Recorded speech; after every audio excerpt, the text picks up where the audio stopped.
And something I wanted to ask, in my dream, whether vivid, lucid, or whatever, I have this one superpower, which is telepathy. Like I am a wonderful telepath. I think Professor X plus Jane and Magneto all combined, all those awesome telepaths in movies and books. I don't think they are up to me when it comes to telepathy in my dreams. Like it's like my dream signature. And whenever I do telepathy, I know I'm dreaming most of the time. I know I'm dreaming because, and I'm so used to it in whatever kind of dreams, whether mundane dreams or dreams that involve fantasy and fantasy-like setting. Even though it's me just maybe sweeping or doing manual chores in my dream, I do use telepathy a lot, communicating with people in their minds, in their head, or whatever. And I hope to learn that ability in the physical world. I hope to master it. And that is why I tried as much as possible not to only associate telepathy with dreaming. In fact, I made sure not to use it as a lucid dreaming cue. Yeah, so that's when I start doing it in real life, I might not really lost myself and go mad thinking that I'm actually dreaming, whereas I'm in the physical. I can relate. I was exploring a website, I'm sorry, a Reddit about dimension jumping, where like the world doesn't look like the world that you're used to. And that means that you jump dimensions. Well, meanwhile, that's a perfectly good lucid dreaming cue, right? Because when you see something that you know isn't part of your reality, you realize, oh, I'm dreaming. But if you replace that with, oh, I must have dimension jumped, then you lose the lucid dreaming cue. You say, so that's another example where you don't want to lose a perfectly good trigger. For me, it's more complex because if I am in a dream and I'm visualizing, I say, oh, I'm in the physical. What do I do? You don't bother to realize that you're dreaming. You're just, oh, I'm just doing my visualization. No, but for me, what works is the flying. If I can fly, of course, I know physical. That's a good because one. with the visuals, I mean, it doesn't make. I was telling Michael recently that my visuals now are even better quality than my lucid dreams. The way I channel visuals are becoming better quality than my lucid dreams. Wow. With than me, most of my lucid dreams. Yeah, I think it's good whereby, when you become better at visualization, you can do it so much that whatever you visualize becomes so real. You can actually touch it, smell it and taste it. Now, so just imagine visualizing an apple so vividly that you can actually bite on the apple and taste the apple. I think that's one of the goals of visualization. And yeah, so you're saying that your visualizations become better than a lucid dream. I think that's awesome. That's very awesome. Another good thing is that I can create my own video games, and I can always win. I can always increase the level and. So and again, I think it will be good with astral memory. Memory generally, not only astral, just memory generally. You can build some kind of library, visualize the library, and then place whatever you want or whatever I want to remember there. So it can actually help with memory. I think that's one of the use cases of being good at visualization. Yeah, I should try to build a house and keep it the same way and always go back there, right? That would be cool. Yeah. So you want to get something, just have go a to your living library. room. Yeah. So another thing that Claudia and I were talking about is that being able to do his visualization while he's awake means that his brain is fully aware. You know how like when sometimes you're in a lucid dream, you're like a little bit out of it, you know, you're not completely like 100% cognition. So being able to do these things while you're awake means that we could be a lot more powerful, you know, in our exploration. Also, we could be able to talk while we're exploring, right? So Yeah. that would be, that's an interesting goal. Yeah. For me, it's the other way around to Claudia's abilities. For me, it's the lucid dream that's really rich, and sometimes it can get really hyper real, like reality on steroids, and it's so solid, so real, and so vibrant and really colorful. And it's usually already like that if I have a dream initiated lucid dream. If I have that aha moment, oh, I'm dreaming, then it's like the colors become really vivid. If I have a wake initiated one, then I usually have to build it. You know, I usually have to rub my hands and listen to the sound of the hands rubbing and feel the warmth of the hands rubbing, and then eventually see my hands, and then I can color the environment. If I'm in a black void, then I can just go like that and start coloring in the rest of the environment. So I have to build it when it's a wake initiated one for some reason. But I'm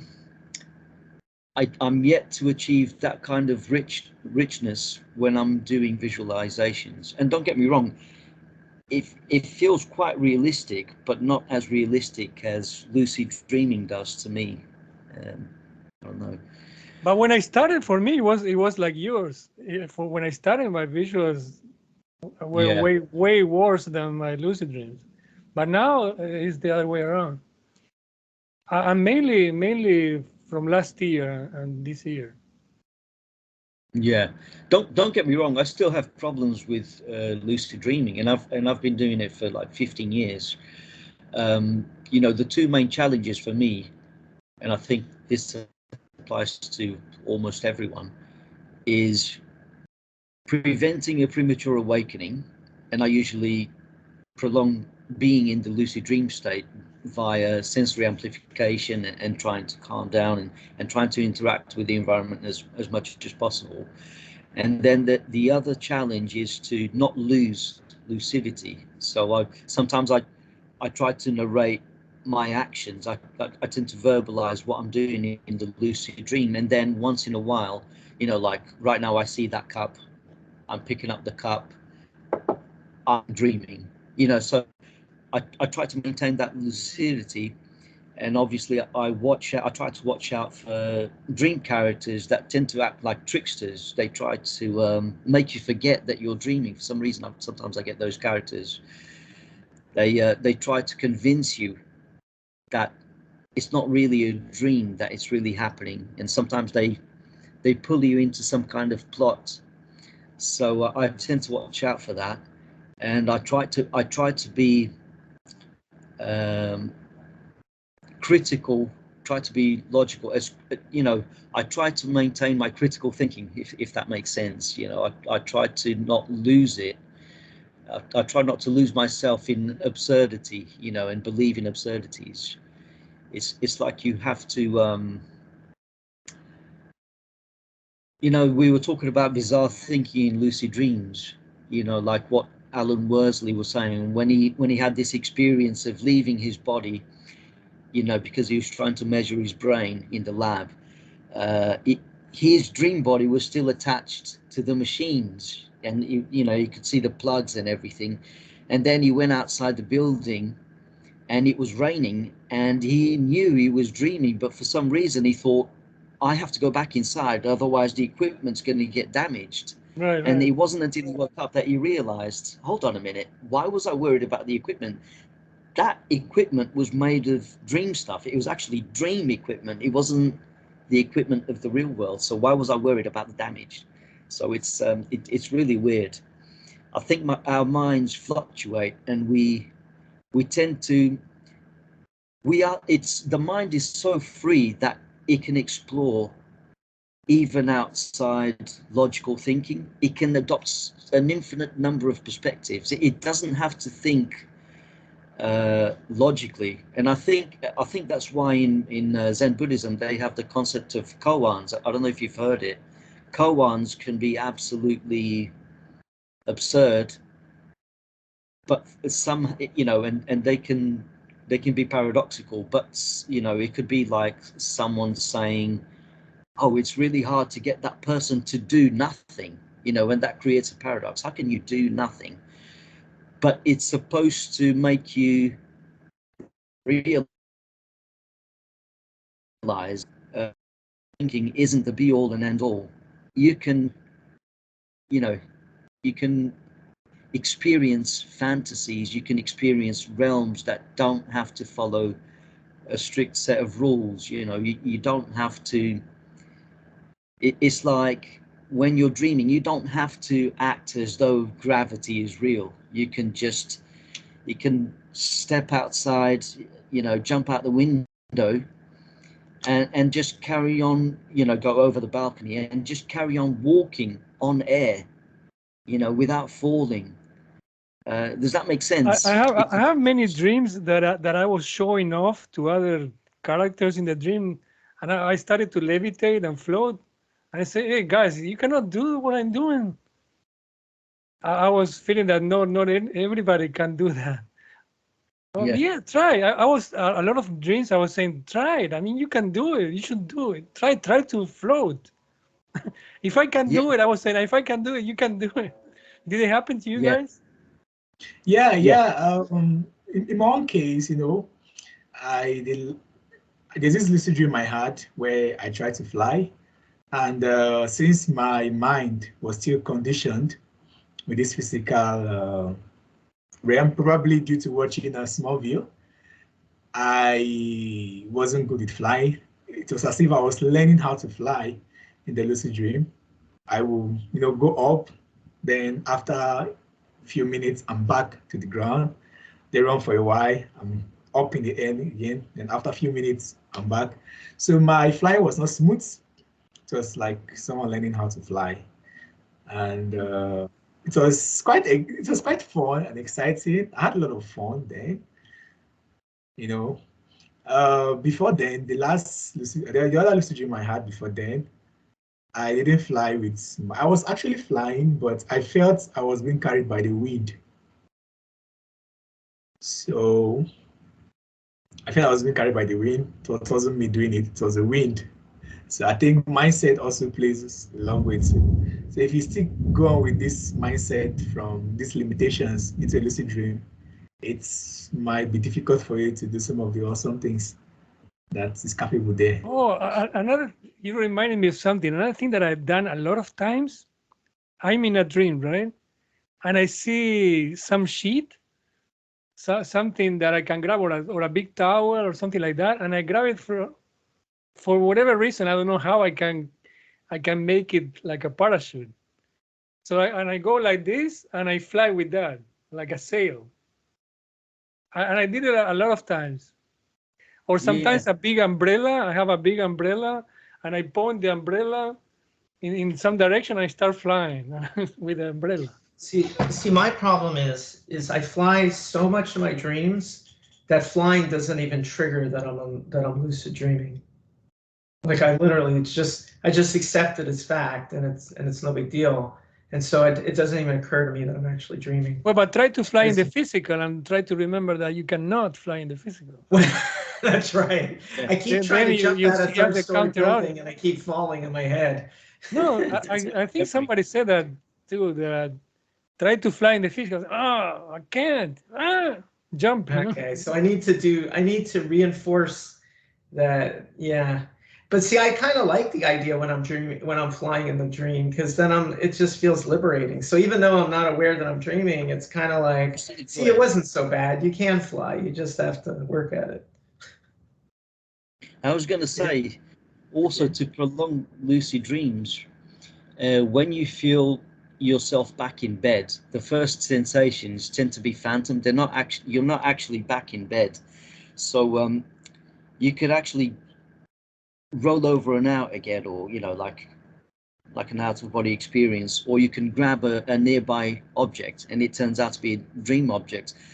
I remember Michael Roduga having this, telling me about this lucid dream he had, and he was talking to this old bearded man, and then suddenly he felt himself back in the body, back in bed, but he could still sense the presence of the old man. So he grabbed his beard and he pulled the beard really hard, and he pulled himself out of body again, and he carried on lucid dreaming. So after doing that, I went to bed that morning, and then I saw myself spontaneously out of my body. It was very vivid, very clear. Like, that was when my faith more and belief in astral projection became, stronger, because it was surprising seeing yourself on the bed. Like, I've never had that experience before. It was mind blowing. Sometimes you stumble upon it. Yeah. Sometimes you don't expect it. It just comes to you. Yeah. So just there, I saw myself. I was sleeping peacefully. I was like, wow, so this is me. And my surrounding was exactly the same like it usually was. And I just went out of my apartment, flew around, explored. I didn't do anything much. I didn't plan it. I didn't try to do anything. I was just like, should I say, still in the zone within the earth. I don't like left the earth zone. So I just like explore around my surrounding, then wheeled myself to go back to my body. Yeah, my first out of bodies was when I was 6 years old. I remember, I think I have probably around 7 by that time. But the ones I remember the most was one that I stood up and I wanted to open the door of my bedroom to get out, and I couldn't. I was trying to turn it and I couldn't. And then I turned back and I saw my body sleeping. And at that time I said, what's going on? Why I cannot open this door? How come I see myself there? And the other one I think happens like at least twice. It's like I was flying backwards towards the window and seeing the building from outside. So I seen the window of my bedroom from outside the building. I did that like a couple of times. And even recently, I have dreams where I see that the same building I was living at that time. I see it from the sky, let's say. I see the roof of the building. I still see it sometimes, the building. Yeah. Yeah.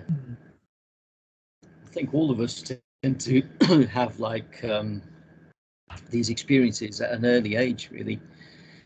I also remember having out-of-body experiences and lucid dreams as a kid, but I didn't know the names, what to call it, the terminology. It was just happening to me. And I do remember my first one, the first time I had the impression that I had been outside my body.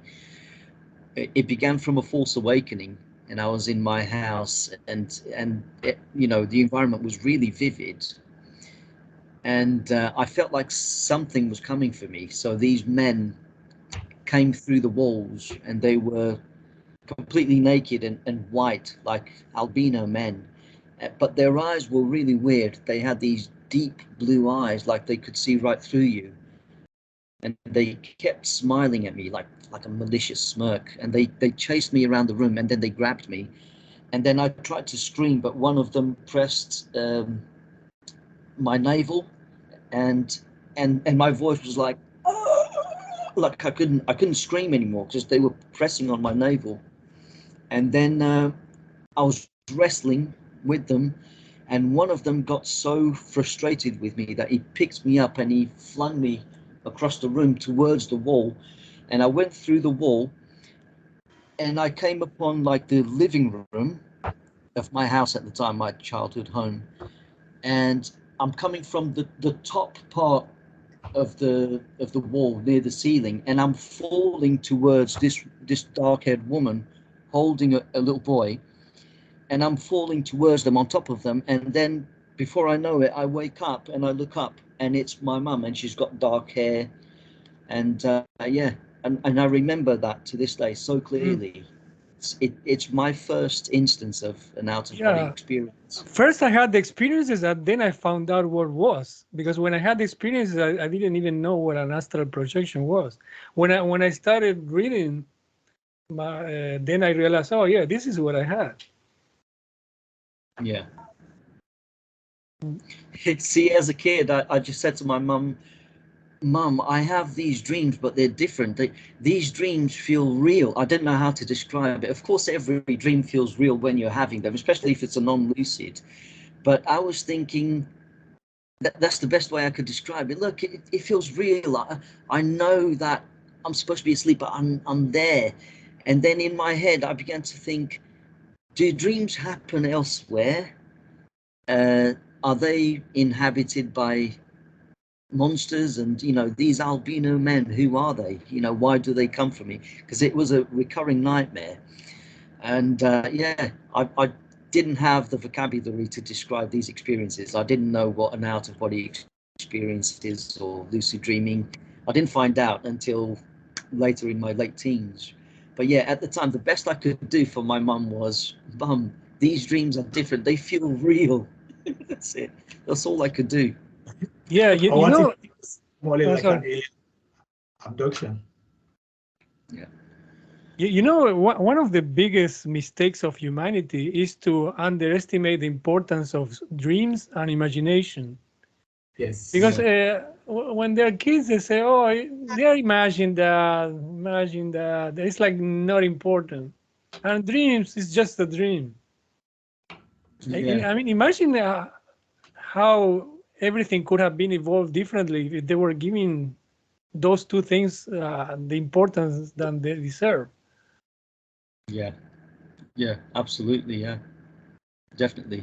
And today it goes as far as, especially some materialistic scientists like Daniel Dennett, they go as far as to say that consciousness itself doesn't really exist. It's an illusion. It's like it makes no sense whatsoever. Yeah, How but can you say what is having the illusion? They don't even answer that.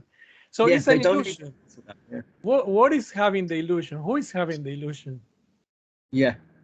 Yeah. And how can consciousness itself not be what it seems? It can't be an illusion. That if there's a seeming, that's the reality of consciousness. They have to explain that, and they can't. They can't. I think there's a famous saying by Max Planck. The one that named the smaller scale. They asked him about consciousness, and he said, "Well, I can't get behind consciousness. Nothing can get behind consciousness. It's just, he couldn't explain it. That was his explanation. Nothing can get behind consciousness. He could go to the smallest scales possible, the Planck scale, but when it came to consciousness itself, he said, well, it's you can't reduce it to anything. Can't get behind it. So, and I think there's something there really. You can't hold it. You have to experience it firsthand.